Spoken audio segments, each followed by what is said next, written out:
Okay, so let's continue with our last round, the last round of our discussion. Let's see the important points to note from the lipids and then in the vitamins. First thing, you should know very broadly about the classification of lipids. So for lipids we use three categories. First is the simple lipids. In simple lipids we get the esters of a fatty acid with the various alcohols. Here you can have the fats or you can have the waxes. The fats will have the glycerol as alcohol, whereas waxes will have the monohydric alcohol, right? So this is simple lipid. Here you should remember esters of fatty acid with alcohol. Example, triacyl glycerol.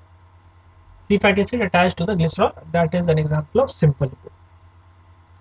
Then we have the complex lipids. In complex lipids we have the phospholipid, we have the glycolipid, then other complex lipids like sulfolipids, aminolipids, all of this can be there.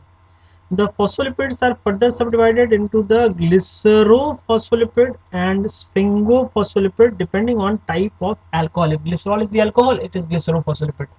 If sphingosine is the alcohol, then we have the sphingophospholipid, right?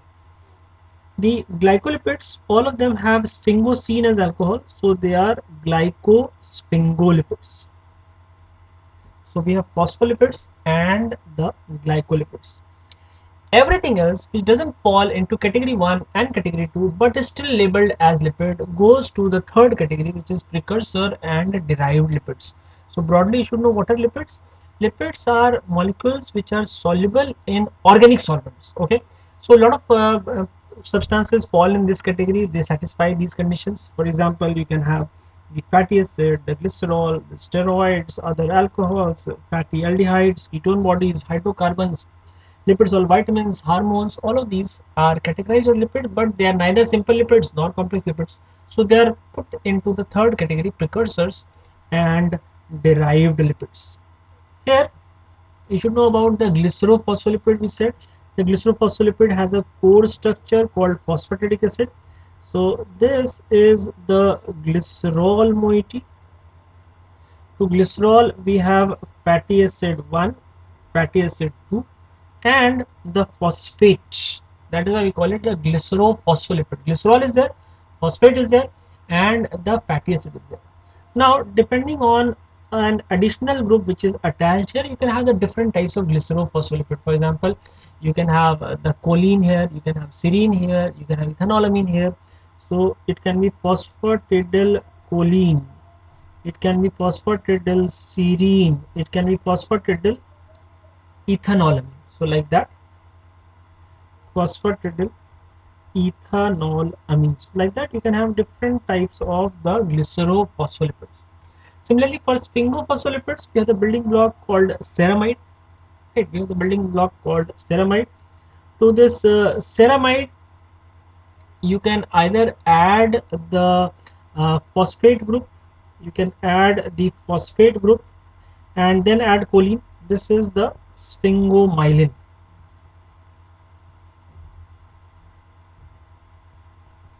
The only type of the sphingophospholipid which is available. Okay, or what you can do is, to this ceramide you can add the carbohydrates. You can add the carbohydrates which will become the glycolipid. To the ceramide you can add the carbohydrate which will become the glycolipid. So let's look at the glycolipids. Glycolipids can be cerebroside. In cerebroside we will have ceramide attached to monosaccharide. It is attached to monosaccharide. You can have sulfitide. In sulfitide we have ceramide attached to monosaccharide which has a sulfate. So we can have sulfitide. In globoside you can have ceramide which is attached to oligosaccharide, right? And lastly you can have ganglioside where you have the sialic acid plus ceramide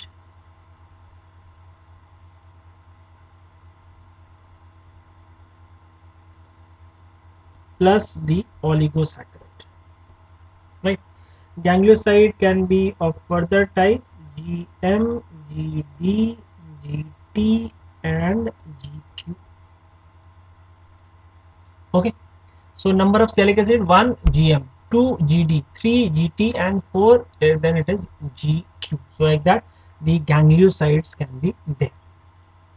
Okay, now talking about the glycolipid and the uh, phospholipids, what you have to note, there is a group of molecules containing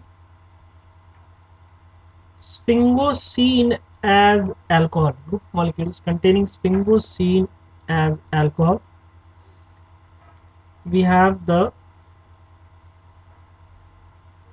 sphingospholipids, right? We have the sphingophospholipid and we have the sphingoglycolipid.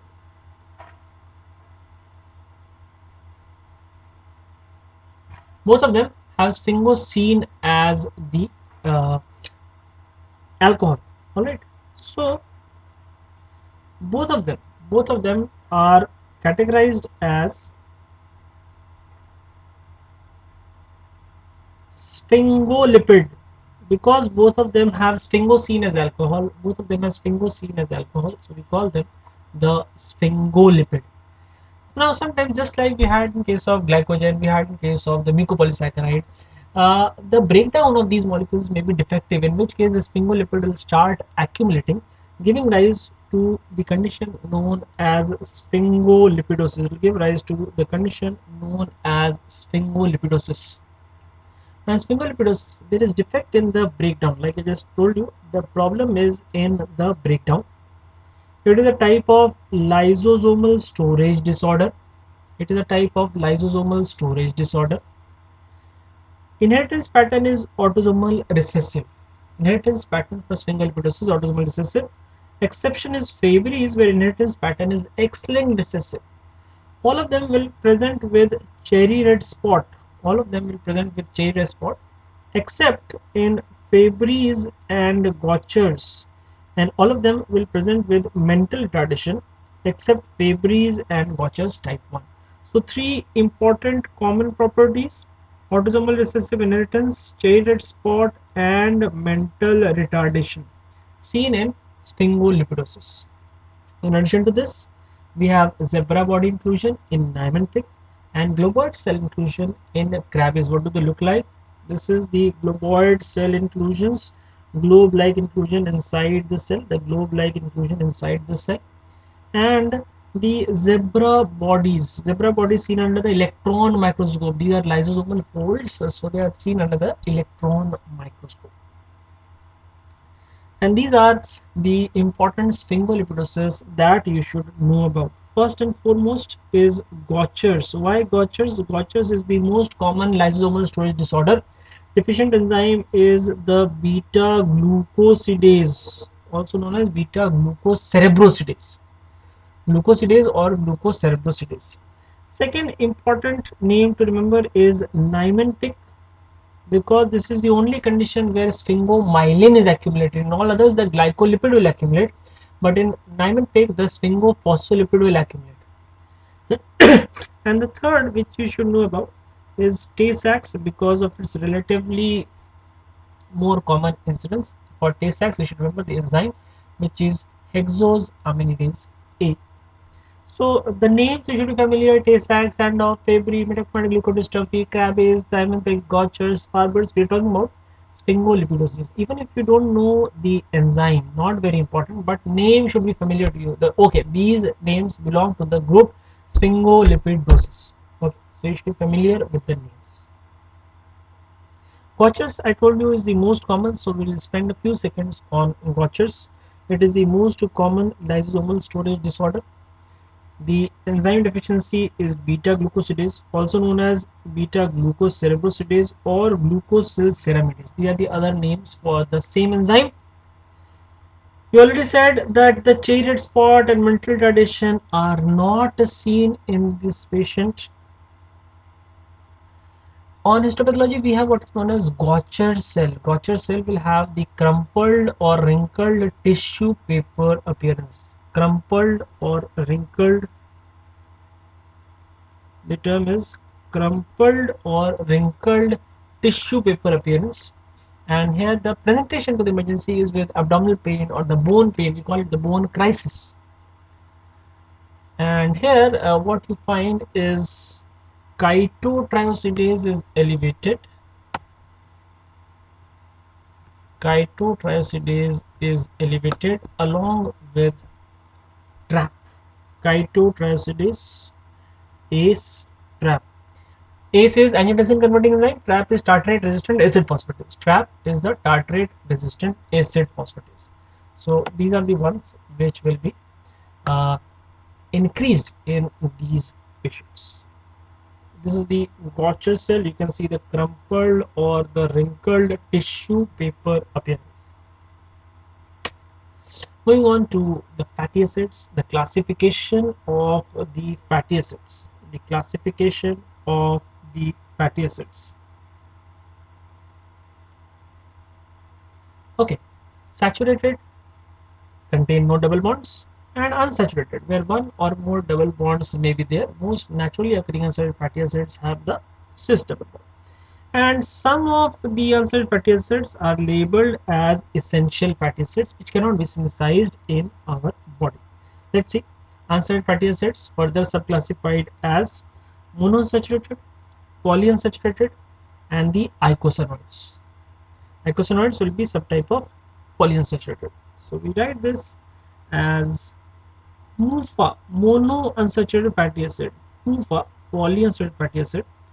Some of them are giving rise to the icosanoids. Commonly, it will be the arachidonic acid which can give rise to the icosanoids.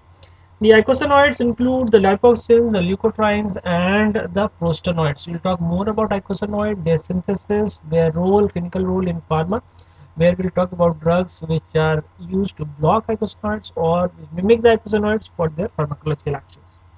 Prostanoids include prostaglandin, prostacyclin, and the thromboxane. So before we go ahead, I'll quickly mention some of the essential fatty acids.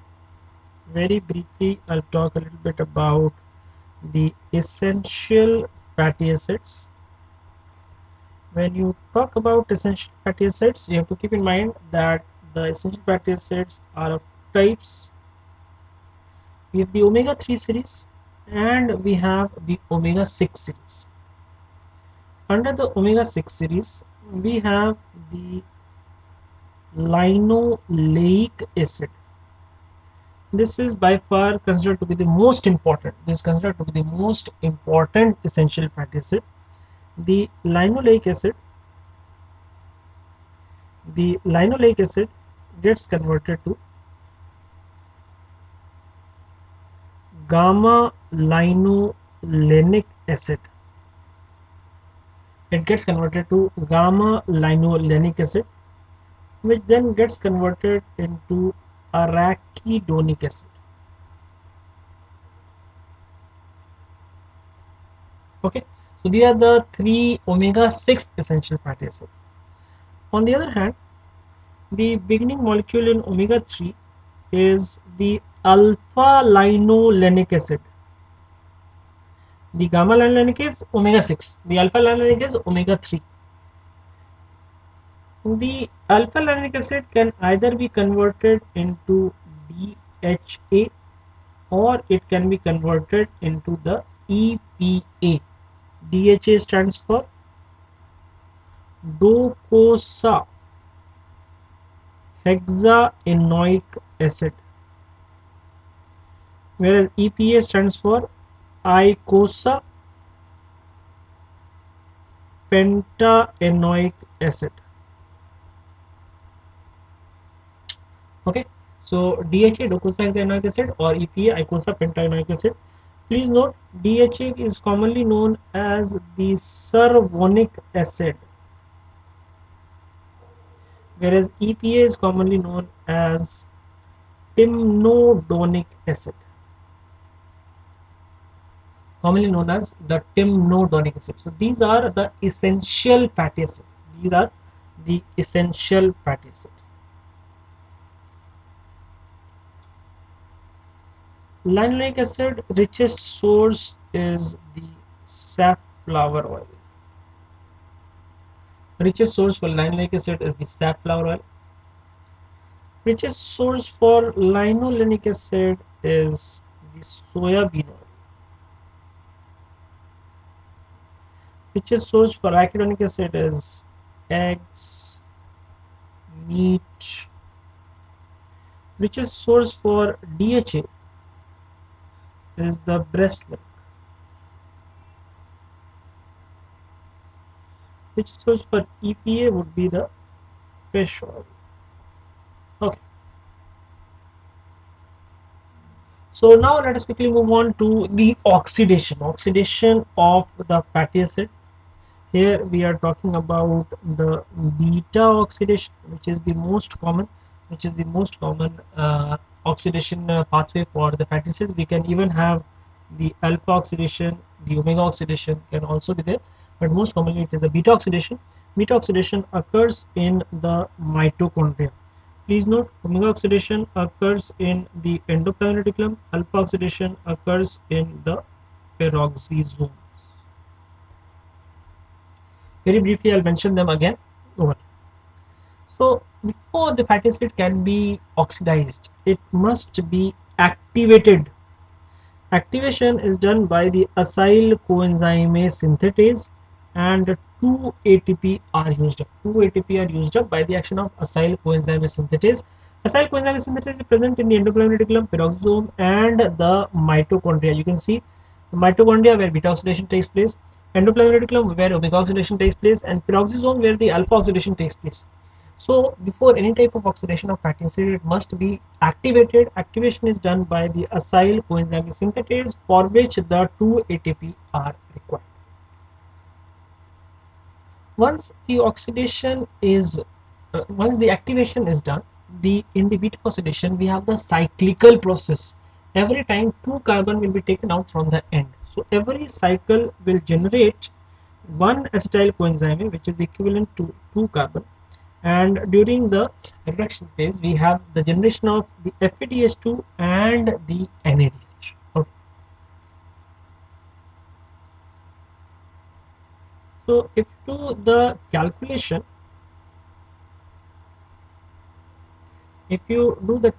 for oxidation, when we do the beta oxidation for a fatty acid having n number of carbon, let's say we have fatty acid having n number of carbon, in that case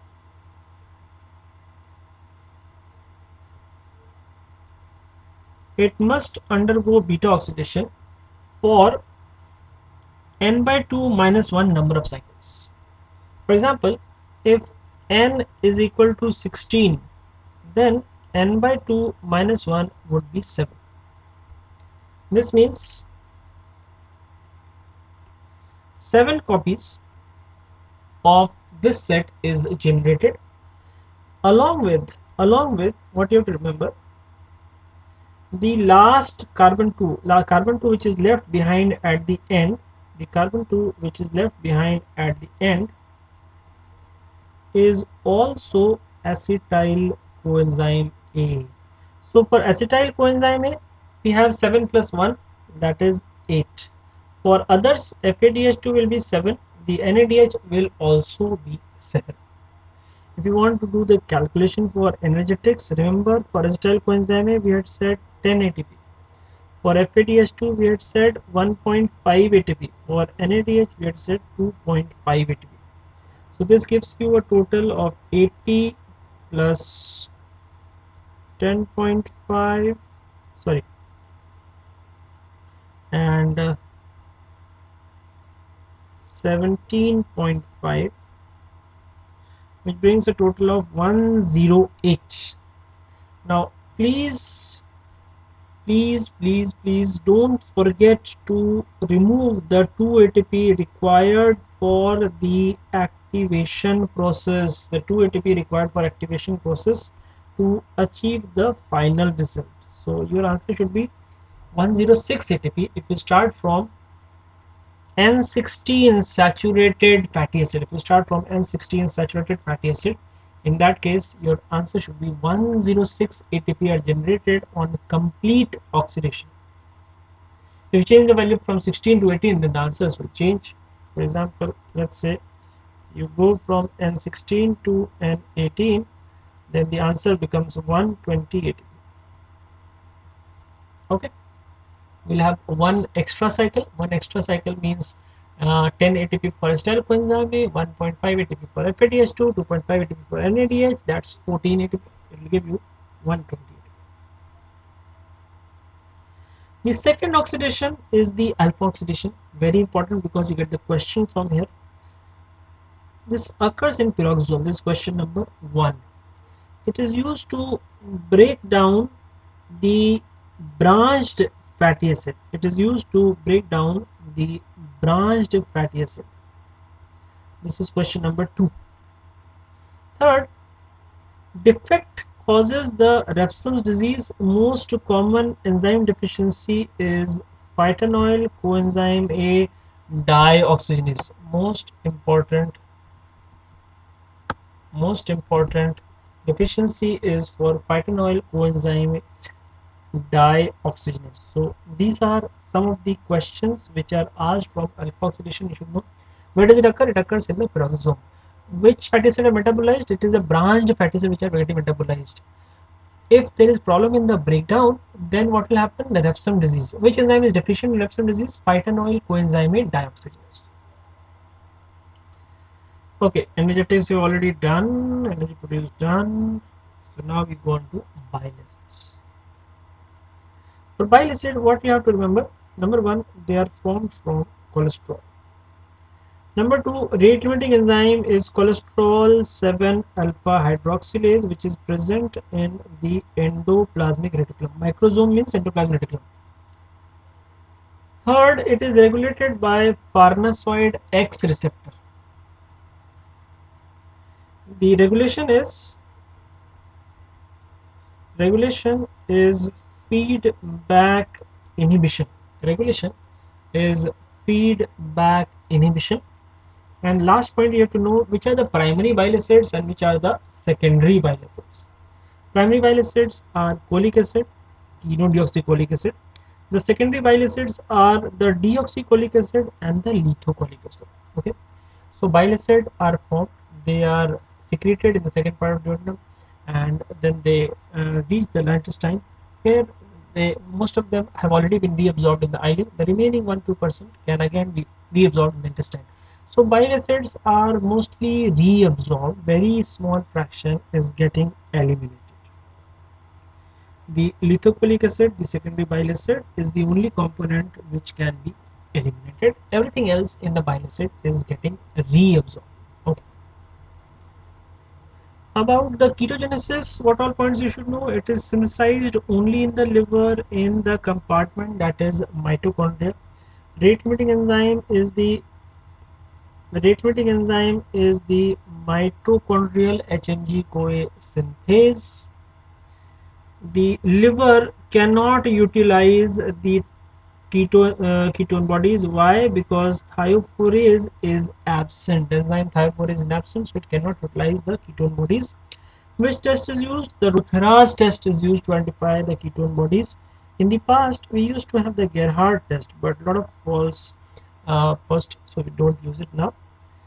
However, both the tests are negative for beta hydroxybutyrate. Okay. Last, beta hydroxybutyrate dehydrogenase is the catalyzing the reversible reaction from acetoacetate to beta hydroxybutyrate and back to acetoacetate. Okay, which are the ketone bodies? Please note the ketone bodies are acetone, acetoacetate, and the beta hydroxybutyrate. Acetone, acetoacetate, and beta hydroxybutyrate. These are the ketone bodies. So that's all about the ketone bodies that you need to know, where they are synthesized, in which compartment they are synthesized, which is the rate limiting enzyme, and the test which is used for identifying the ketone bodies.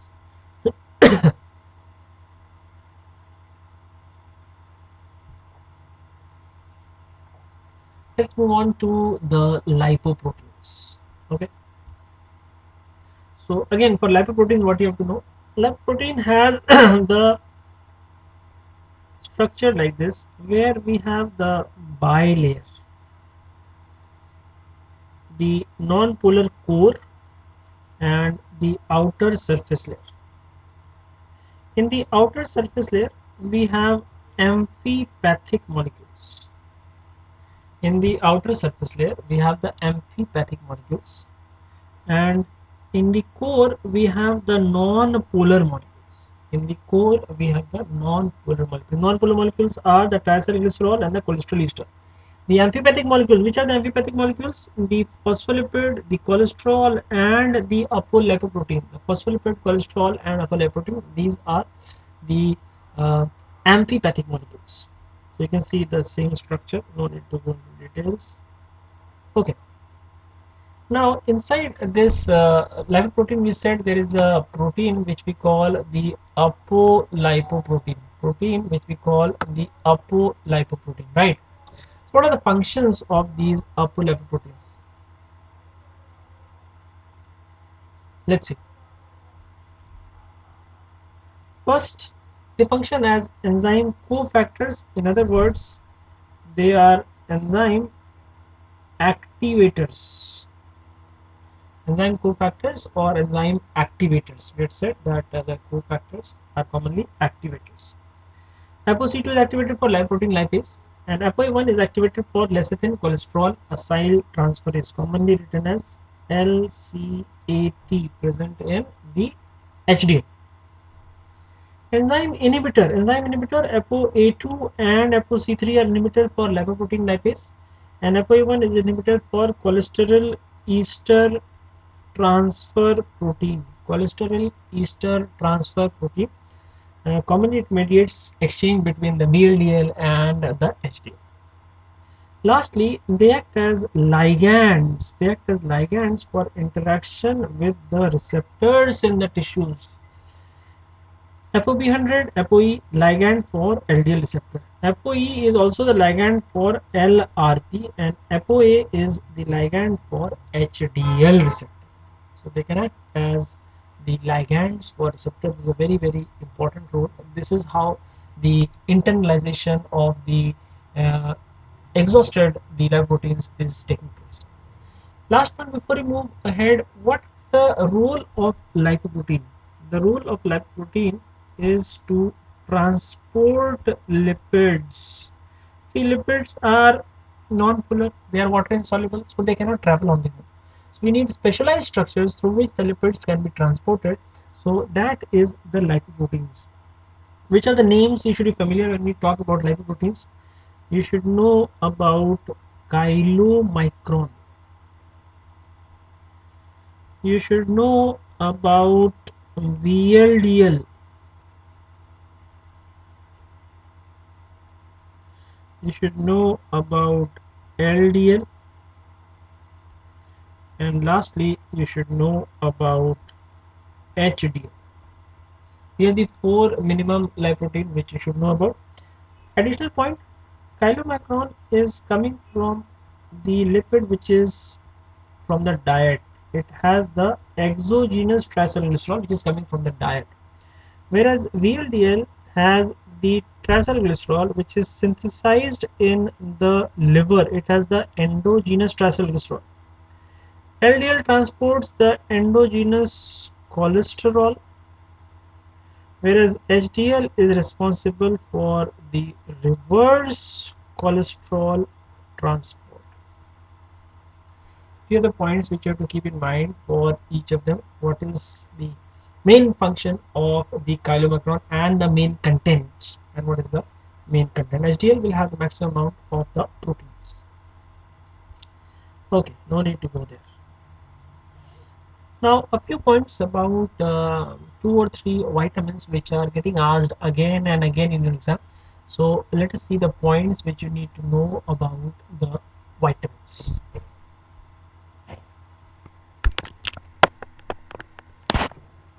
Starting with thiamine. Thiamine is the vitamin B1. First point to note, For thymine, when you talk about RDA, it is not in terms of body weight, it is in terms of energy intake. Also for riboflavin, we calculate the RDA for these two in terms of energy intake. So if more energy activity is there, more thymine will be required. Thymine deficiency. How do you monitor or measure the thymine deficiency? By measuring the activity of erythrocyte transketolase. So commonly in the question it might be given, activity of erythrocyte transketolase is reduced. Then immediately you should think, okay, we are talking about the B1 deficiency. Some enzymes where the thymine is present in the PDH, in Krebs cycle, in HMP shunt, in branching amino acid metabolism, for acetylcholine formation, in all these places, the thymine is there. Deficiency, when the deficiency is there, it will cause the Beri-Beri and Wernicke encephalopathy. You know, Beri-Beri, dry Beri-Beri, wet Beri-Beri, and Wernicke encephalopathy, which can be Wernicke-Korsakoff psychosis also. Let's see quickly. Beri-Beri, dry Beri-Beri. Dry Beri-Beri involves the CNS. See, in the CNS we don't have blood, it is dry. Therefore, when the CNS is involved, it is the dry Beri-Beri. So when you have the dry, very important thing is paresthesia. Paresthesia, and the question will write tingling sensation in the limbs. So you should think about paresthesia. So when they say tingling sensation, which vitamin deficiency is there? This question is there. Vitamin deficiency when the tingling is there. Immediately you should think about the dry, therefore vitamin B1 deficiency is there. On the other hand, wet Beri-Beri involves the cardiovascular system. See, in the blood vessels, the blood is there, therefore it is wet. So wet Beri-Beri means the blood vessels, cardiovascular system. Important finding here is the high output cardiac failure. So if in the question they will describe that edema is occurring in the feet, swelling of the face might be there. So easy fatigability is there. So we're looking at cardiac failure. But when you do the echo gives you the ejection fraction is significantly high. So high output, but features of the cardiac failure will be there. So we call this the high output cardiac failure characteristic of the wet Beri-Beri. Rarely you can see it in the infants. When the mother is deficient in the thymine, then you can have the infantile Beri-Beri. Talking about Wernicke is seen in chronic alcoholics and it can be associated with psychosis when we get the Wernicke-Korsakoff psychosis. So please remember, seen in alcoholics, and when psychosis is there, we call it Wernicke-Korsakoff psychosis. Riboflavin you should know is the vitamin B2. Enzymes, wherever we make use of FMN or FAD. Succinate dehydrated makes use of FAD. Okay. So like that, wherever you're making use of FAD, we are having the riboflavin. We already said the RDA. RDA we talked about. RDA for riboflavin was similar to the thymine at 0.5 milligram per 1000 kilocalorie. And deficiency by monitoring the erythrocyte glutathione reductase. By measuring the activity of erythrocyte glutathione reductase, we can identify the deficiency of riboflavin. So, in the clinical cases there, in the last statement they can write the erythrocyte glutathione reductase activity was found to be decreased. So, immediately you will say, okay, we are looking at riboflavin. Now, clinical condition is ariboflavinosis. So they can give you the image based question. In fact, they have given the image based question in the past, where you will find either inflammation of the corner of the mouth, or you can find chapped and fissured lips, or the tongue is taken out, which is red, bright red color, beefy red sometimes it is called. So red tongue is there. You'll find these patients have anemia, but when you do peripheral smear examination, you find it is normochromic normocytic anemia. So it is the NC anemia, normocytic normochromic anemia is there in these patients. So that's about the riboflavin. Move on to niacin. Niacin is vitamin B3. About niacin, we already said tryptophan gets converted into niacin, and please note where it occurs. It occurs in the liver. So if there is liver disease, then this conversion cannot take place. Also, the conversion requires vitamin B6 in the form of pyridoxal phosphate. So if pyridoxal phosphate or vitamin B6 is not there, then also this conversion cannot take place. Okay. Third is leucine. Leucine will interfere with the conversion leucine will interfere with the conversion of tryptophan to niacin. These three problems, if the liver is not working, if the B6 is not there, if the leucine is present in abundant amount, then the conversion of tryptophan to niacin cannot take place. Functions, a lot of functions, niacin in the form of NAD or NADP. It is present in a large number of reactions as the coenzyme glycolysis, pyruvate dehydrogenase, in the alpha ketoglutarate dehydrogenase, in the G6 glucose 6 phosphate dehydrogenase, conversion of retinol to retinal, and as it has been tried as hypolipidic drug, although it didn't give expected results. Deficiency will cause the very classical and well-known condition called the pellagra. In pellagra, we have the three Ds. You know the three Ds: diarrhea, dermatitis, and dementia. If you don't treat these three Ds, what will happen? They will start coming together and they will fuse. They'll fuse and they'll form a big D. What is that big D? That is the death. If untreated, pellagra can cause death. So here you have to remember the very characteristic Casal collar or the Casal necklace finding at the C3 C4 dermatome. In the V shape we have the hyperpigmentation, so it can be seen from far. It can be anywhere between half to 1 inch thick hyperpigmented scaly pigmented rash is there around the V. It is this dermatome C3 C4. Pellagra is common in maize and sorghum eaters because the tryptophan is not released easily. Leucine content is high. In addition to that, pellagra may also be seen in certain other conditions. For example,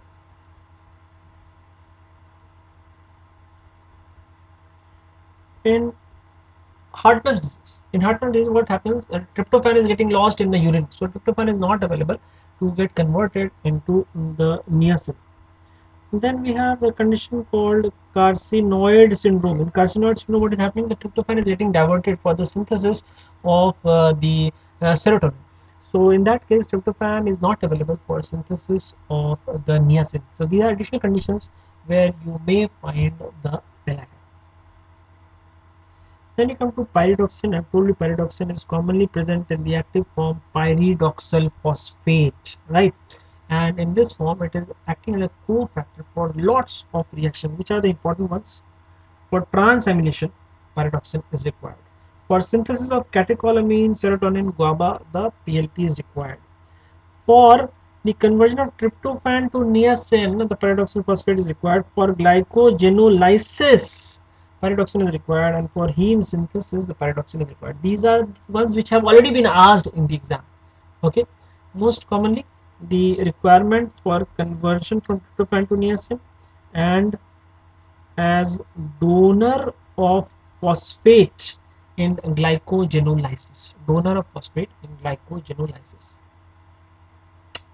Now, how do you measure the deficiency of pyridoxine, that is B6, by the activity of transaminase? Because it is required for transamination, by measuring the activity of transaminase, you can monitor the deficiency of B6. When you do the biochemical examination, you will find in case of deficiency, there is sideroblastic anemia, there is peripheral neuropathy, there is homocystinuria, oxaluria, and xanthinuria. Please note, deficiency is commonly iatrogenic, that is due to drugs. Classically, the most important drug has been isoniazid. Classically, the most important drug has been isoniazid. Deficiency is commonly seen in slow acetylators. When we are talking about the xenobiotic metabolism, the drugs are metabolized by various mechanisms. One of them is acetylation. So in the slow acetylators, there is an intermediate form which reacts with the uh, uh, pyridoxine. So slow acetylators will have more chance of the deficiency. Look at the clinical case here. 56-year-old homeless man presents to emergency room with increased fatigability and exertional dyspnea. It is not come on the screen. Yeah. So presents with fatigability and exertional dyspnea. You can think of the heart failure. Physical examination shows significant lower extremity edema. Again, you'll think about the heart failure. Decreased sensation over ankles and feet. These are neurological findings. So remember, it is not necessary that Beri-Beri will only be either dry or wet. because both of them are due to deficiency of the same substance, the cluster of symptoms of two systems can occur together, obviously. So you can have the neurological finding also, you can have the cardiovascular finding also, which is seen here. Further evaluation reveals cardiac dilation and increased cardiac output. So we have the features of heart failure, but cardiac output is increased. So this is high output cardiac failure. Which vitamin deficiency is most likely responsible for this patient's symptoms? Anyone? Obviously, the answer should be the vitamin B1. We are looking at Beri-Beri. We are looking at Beri-Beri. So answer should be vitamin B1. See, I told you B2 activity is measured by the erythrocyte glutathione reductase. Before I close the session for today, very briefly, I'll talk a little bit about B7 and B12.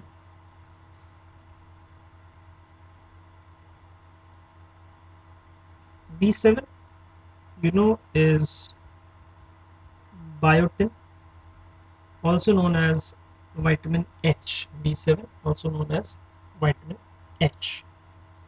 Now, generally, you won't see the deficiency of B7 or the biotin. Biotin is required for the carboxylation reaction. So,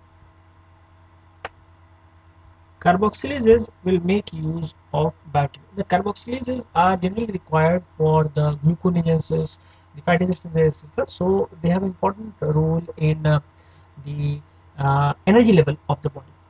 Now, under a very specific condition, you can have the biotin deficiency. What is that condition? Excess consumption of raw egg white. Excess consumption of raw egg white. Why? Because this raw egg white contains avidin, and avidin will attach with biotin. It will attach with biotin. It will not allow the biotin to get absorbed, whether it is coming from diet, whether it is synthesized by the gut bacteria. If this avidin is present in significant amount, it will prevent the absorption by getting attached with the biotin. So this is about B7. You should remember this. Excess consumption of raw egg white, which contains avidin, will result in biotin deficiency. This has been asked in various ways in the form of the clinical case.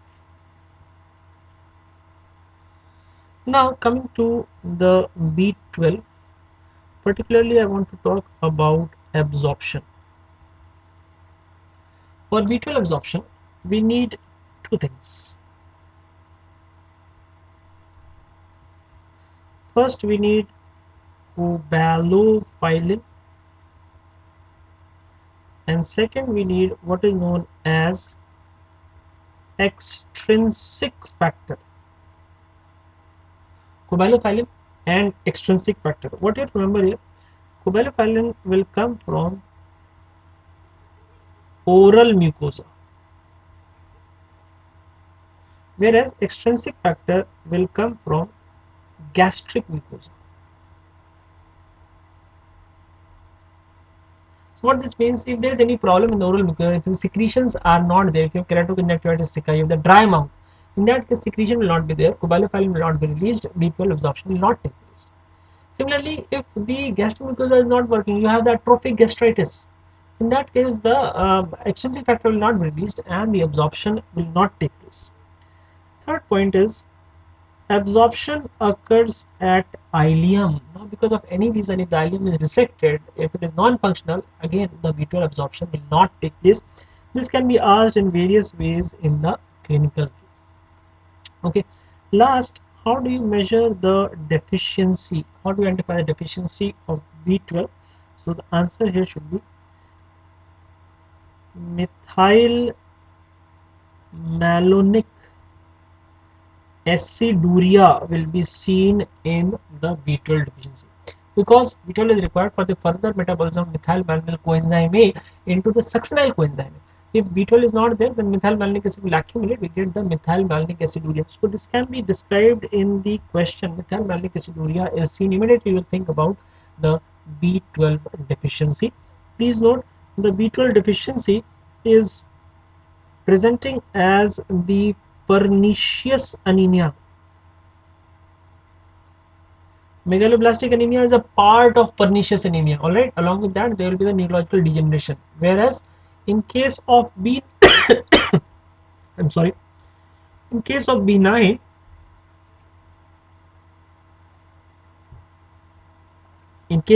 deficiency, we only have the megaloblastic anemia. All right. So remember this one. In B12 deficiency, we have the pernicious anemia, where we have the megaloblastic anemia plus neurological degeneration. Whereas in B9 deficiency, we only have the megaloblastic anemia. Okay, so these are some of the points which I wanted to cover for you for your exam. We have tried to cover most the important repeatedly asked questions from the biochemistry in the limited time we have. Please try to go through your notes that you have made on a regular basis, because remember, microbiology and biochemistry है बड़ी बेवफा, रात को पड़ी सुबह दफा. If you don't revise, then these 7-8 hours that you've invested in covering the biochemistry will go totally waste. So if you want to benefit from this time that you've invested, you have to revise it again and again and again. Revision is the key to success. Revision is the key to success. Okay, so we'll close here, and thank you very much. Best of luck for exams. Take care and stay safe.